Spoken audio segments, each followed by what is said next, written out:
ಮಾಡಿದವನು.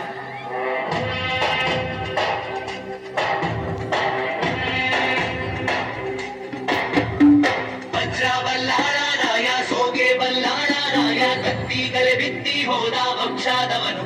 ಈ ಸೀಮೆಗೆ ಶಿವ ನೀಡಿದ ವರವೋ, ಈ ಊರಿಗೆ ಇವಾಲದ ಮರವೋ, ಮೂರು ಸುತ್ತಿನ ಕಾಟೆ ಕತ್ತಿಗೆ ನಿಂತ ಗರಡಿ ಮನೆ ನಾಯಕ, 6,000 ದಂಡು ಬಂದರು ಬಿಡನು ಕಾವಲಿನ ಕಾಯ್ಕ.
ಹಲೋ, ನಾನು ಗೌಡ್ರೆ, ಬಳ್ಳಾರಿ ಬಾಬು. ಬಳ್ಳಾರಿ ಬಾಬುನ ಹೇಳ ಬಾಬು, ವಿಷಯ ಏನಂತ? ಗೌಡ್ರೆ, ಆ MP ಶಂಕರ್ ಶೆಟ್ಟಿಯ ಕೊಲೆ ಬಗ್ಗೆ. MP ಶಂಕರ್ ಶೆಟ್ಟಿ ಸತ್ತು ಸ್ವರ್ಗ ಸೇರಿದ.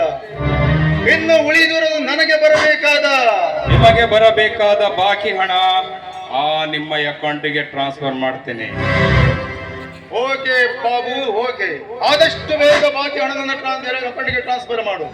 ಆಯ್ತು ಗೌಡ್ರಿ, ಹೇಳಿದ ಕೆಲಸ ಮಾಡಿದ್ದಕ್ಕೆ, ಆ ಕೊಲೆ ನೀವೇ ಮಾಡಿದ್ದಕ್ಕೆ ನಿಮಗೆ ತುಂಬಾ ಥ್ಯಾಂಕ್ಸ್. ಗೌಡ, ಕೆಂಪೇಗೌಡ, ಸುತ್ತ 24 ಹಳ್ಳಿಯ ಒಡೆಯನಾದ ಬಚ್ಚೇಗೌಡನ ಮಗ ನಾನು. ಕೆಂಪೇಗೌಡಲೇ ಕೆಂಪೇಗೌಡ. ಗಂಡಾಂತರ ಬಂದಾಗ ಗುಂಡಿಕ್ಕಿ ಕೊಲ್ಲುವ ಗುಂಡಾಗಿರಿ ಗೌಡ ನಾನು. ಅಂಥದ್ರಲ್ಲಿ ಸನ್ನಿವೇಶಕ್ಕೆ ತಕ್ಕಂತೆ ಶೃಂಗಾರ ಮಾಡಿಕೊಂಡು ಸುವಾಲಿಯರ ಮರುಕಳಿಸುವ ಈ ಕೆಂಪೇಗೌಡನ ಎದುರು ಹಾಕುವ ಗಂಡು ಈ ಭೂಮಿ ಮೇಲೆ ಇನ್ನು ಯಾರು ಹುಟ್ಟಿಲ್ಲ, ಮುಂದೆ ಹುಟ್ಟುವುದೂ ಇಲ್ಲ.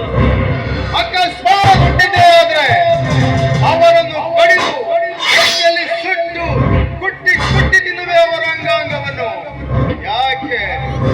ಗೌಡ, ಈ ಗೌಡ ಒಲಿದರೆ ಈಶ್ವರ, ಮುನಿದರೆ ಭಸ್ಮಾಸುರ.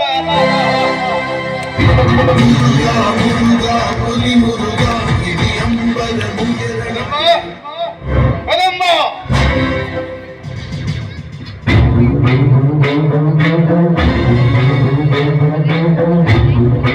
ಕದಮ್ಮ,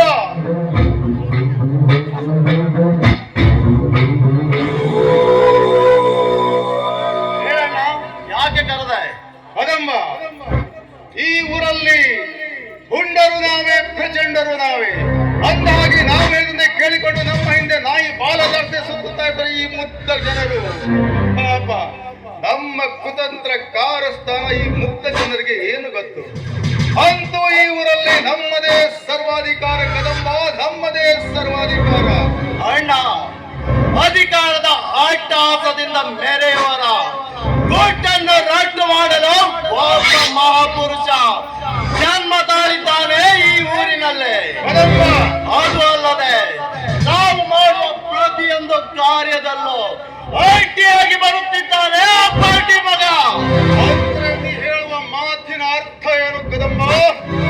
ಹೌದಣ್ಣ, ಮೊನ್ನೆ ನಾನು ನನ್ನ ಕಾಮದ ಬಯಕೆಯನ್ನು ತೀರಿಸಿಕೊಳ್ಳುವ ಸಂದರ್ಭದಲ್ಲೇ ದಿಟ್ಟತನದಿಂದ ನನ್ನ ಜೊತೆ ಹೋರಾಟ ಮಾಡಿ ಆ ಹೆಣ್ಣಿನ ಮುಂದೆ ನನ್ನನ್ನು ಅವಮಾನ ಮಾಡಿದನಣ್ಣ. ನಿನ್ನ ಮಾತಿಗೆ ಪ್ರತ್ಯುತ್ತರ ಕೊಟ್ಟ ಕೆಟ್ಟ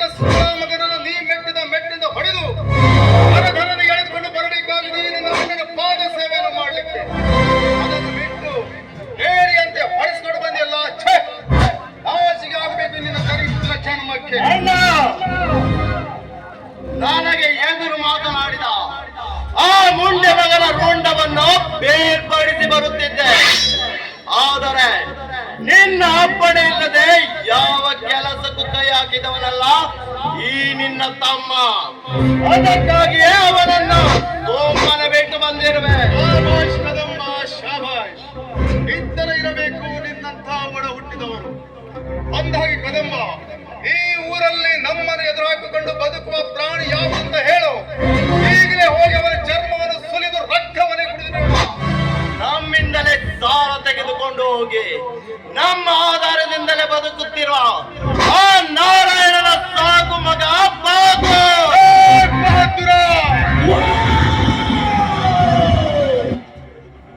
ಆ ನೀರು ಬೆಳೆದು ಇಷ್ಟು ದೊಡ್ಡವಲಿಕ್ಕೆ ಕಾರಣ ಈ ಕೆಂಪೇಗೌಡ ಹಾಕಿದ ಭಿಕ್ಷೆಯಿಂದ.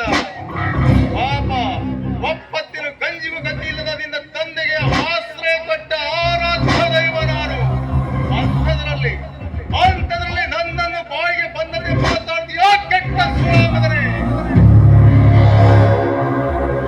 ಅಣ್ಣ, ಆ ನಾರಾಯಣನ ಸ್ವಂತ ಮಕ್ಕಳು ನಮ್ಮನ್ನು ಕಂಡರೆ ತಲೆಬಾಗಿ ನಡೆಯುವಾಗ ಇವನು ಕೇವಲ ಅವನ ಸಾಕು ಮಗನಾಗೆ ಅವನು ಹಾಕಿದ ಎಂಜಲದಿಂದ ಬದುಕುತ್ತಿರುವ ಅವನಿಗೆ ಇಷ್ಟೊಂದು ಕೊಂಬಿರಬೇಕಾದರೆ ನೀನು ಸಾಕಿ ಬೆಳೆಸಿದ ಈ ನಿನ್ನ ತಮ್ಮನಿಗೆ ಎಷ್ಟಿರಬಾರದು?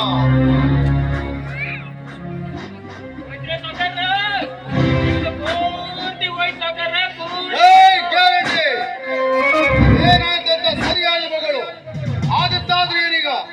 ಏನಂತ ಹೇಳಿ ಗೌಡ್ರೆ, ಏನಂತ ಹೇಳಿ? ಆ ನಾರಾಯಣಪ್ಪನ ಮನೆಗೆ ಸಾಲದ ಬಡ್ಡಿ ಕೇಳಲಿಕ್ಕೆ ಹೋದ್ರು ಮಗ ಬಾಯಿಗೆ ಬಂದಂಗ ಹೇಳ್ ಕಳ್ಸದ್ರಿ. ಆ ನಾರಾಯಣಪ್ಪನ ಮಗ ಬಡ ಭಿಕಾರಿ ಗ್ಯಾರಂಟಿ. ಈ ಕೆಂಪೇಗೌಡನ ಕಂಡರೆ ಇಡೀ ರಾಜ್ಯವೇ ನಡುತ್ತಿರುವಾಗ ಕೇವಲ ಒಂದು ಬೀದಿ ಭಿಕಾರಿ ನನ್ನನ್ನು ಹೀಯಾಳಿಸಿ ಮಾತನಾಡಿದರೆ ಆ ಬಡ ಭಿಕಾರಿ ಊರಲ್ಲಿ ಬದುಕಿರಬಾರದು. ಗ್ಯಾರಂಟಿ, ಈ ಭೂಮಿ ಮೇಲೆ ಬದುಕಿರಬಾರದು.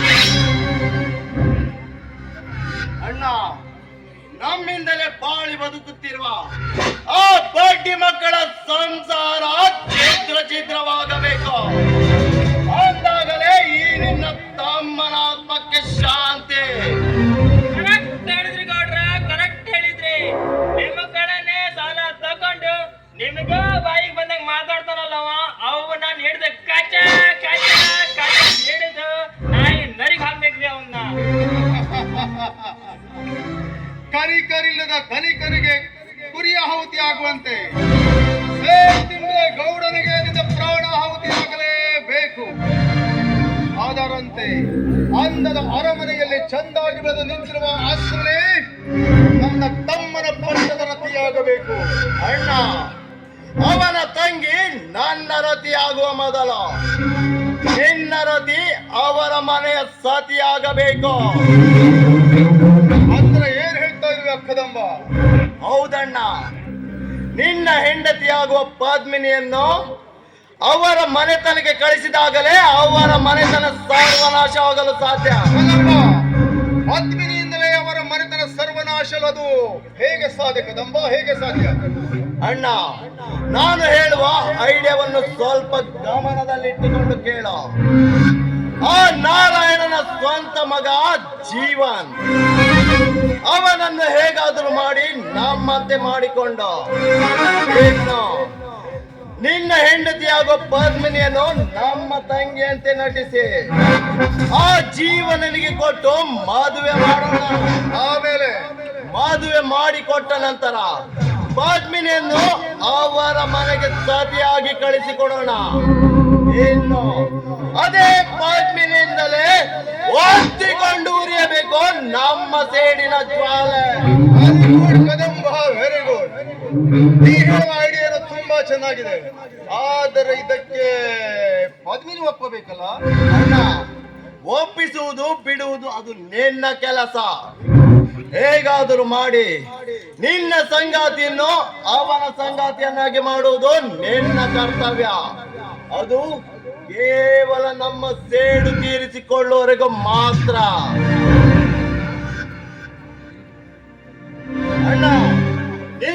ನಿನ್ನ ಸತಿಯಾಗಳನ್ನು ಕರೆದು ಹೆಣೆದು ಬಿಡು ಪ್ರೇಮದ ಜಾಲವನ್ನು. ಅಣ್ಣ, ನನಗೆ ಸ್ವಲ್ಪ ಅರ್ಜೆಂಟ್ ಕೆಲಸವಿದೆ, ನಾನಿನ್ನು ಬರುತ್ತೇನೆ. ಗ್ಯಾರಂಟಿ ಹೋಗೋಣ. ಆಯ್ತು ನಡೀರಿ ಗೌಡ್ರೆ. ನೀಲಿ ಆಕಾಶದಲ್ಲಿ ಚಂದ್ರ ವಿಶ್ರಮಿಸಿರೋ ಹಾಗೆ 24 ವಿಶ್ರಮಿಸಿದ್ರು ಈ ಕೆಂಪೇಗೌಡರೇ ಕೆಂಪೇಗೌಡ. ಅಂಥದ್ರಲ್ಲಿ ನನಗೆದುರು ಮಾತನಾಡುವ ಧೈರ್ಯವಂತಲೇ ಬಡ್ಡಿ ಮಗನ ಮಿಸ್ಟರ್ ಬಹದ್ದೂರ್, ನಿನ್ನ ಮನೆತನಕ್ಕೆ ಬೆಂಕಿ ಹಚ್ಚಕ್ಕೂ ಹೇಳಿಕೊಟ್ಟ ಪ್ಲಾನ್ ಬೇರೆ ಯಾರು ನನ್ನ ಸ್ವಂತ ತಮ್ಮ ಆನಂದ. ನೀವು ಚಿಕ್ಕವನಿರಬೇಕಾದ್ರೆ ಮಧ್ಯರಾತ್ರಿ ಸಮಯದಲ್ಲಿ ನಿಮ್ಮ ಮನೆಗೆ ಹೋಗಿ ಅವನು ಎತ್ತುಕೊಂಡು ನನ್ನ ಮನೆಯಲ್ಲಿ ಜೋಪಾನ ಮಾಡಿದೆ ನಿಮ್ಮ ಶವ ಸಂಸ್ಕಾರ. ಪದ್ಮಿನಿ, ಪದ್ಮಿನಿ, ಕುಡಿಯಲು ಸ್ವಲ್ಪ ಕಾಫಿ ತೆಗೆದುಕೊಂಡು ಬಾ.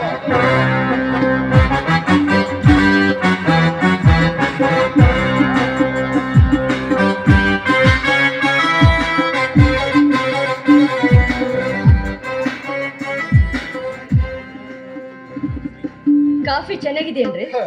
ಕಾಫಿ ತುಂಬಾ ಚೆನ್ನಾಗಿದೆ ಪದ್ಮಿನಿ. ಅಂದ ಹಾಗೆ ಈ ಕಾಫಿಯಲ್ಲಿ ಸಕ್ಕರೆ ಬೆರೆದನ್ನು ಬಿಟ್ಟು ಅಕ್ಕರೆ ನಿನ್ನ ತುಟಿ ರಸ ಬೆರೆದಂತೆ ಕಾಣ್ತಾ ಇದೆ.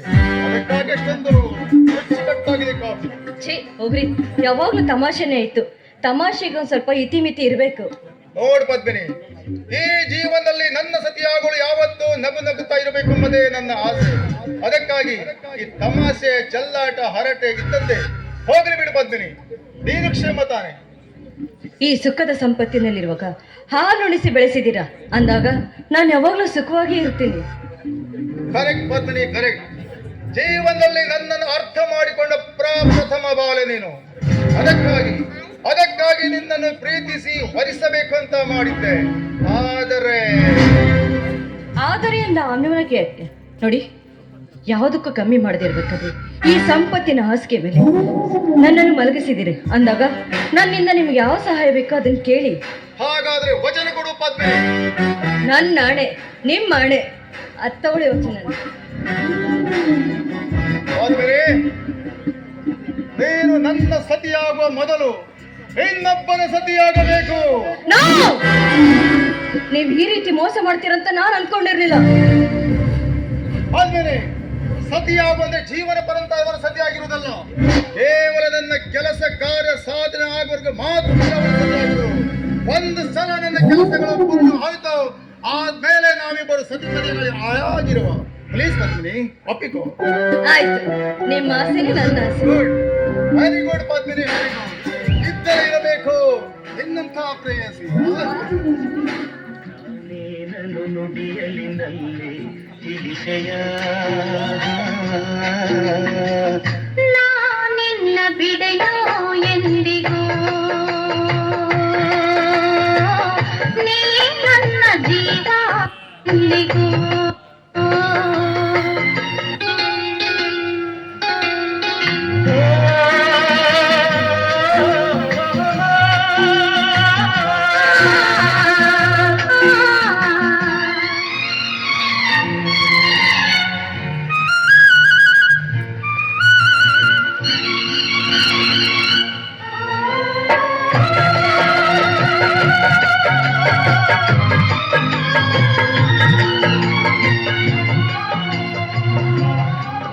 ಚೋರಿಯ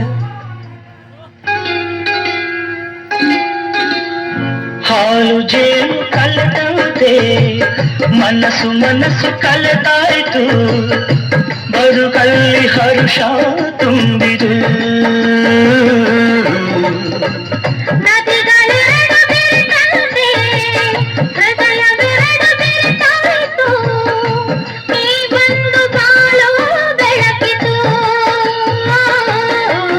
ನಾನೆಂದೆಂದು ಹೀಗನ್ನಾಗಿ ಇರುವ ಆಸೆ ತಂದಿತು.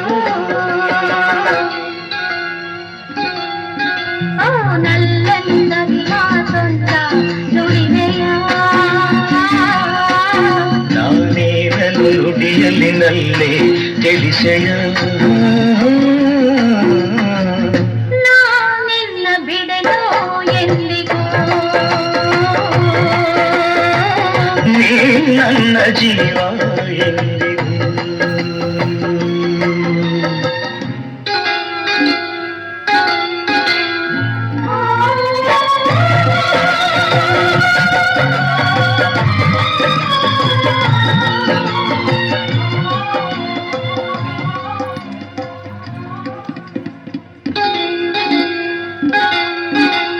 ಪ್ರೇಮ ಜ್ಯೋತಿ ಬೆಳಗುತ್ತಿದೆ, ಇರುಳ ನುಂಗಿ ಬೆಳೆಯುತ್ತಿದೆ, ಬಾಳಿಗೆ ತಂದು ಹರ್ಷವ.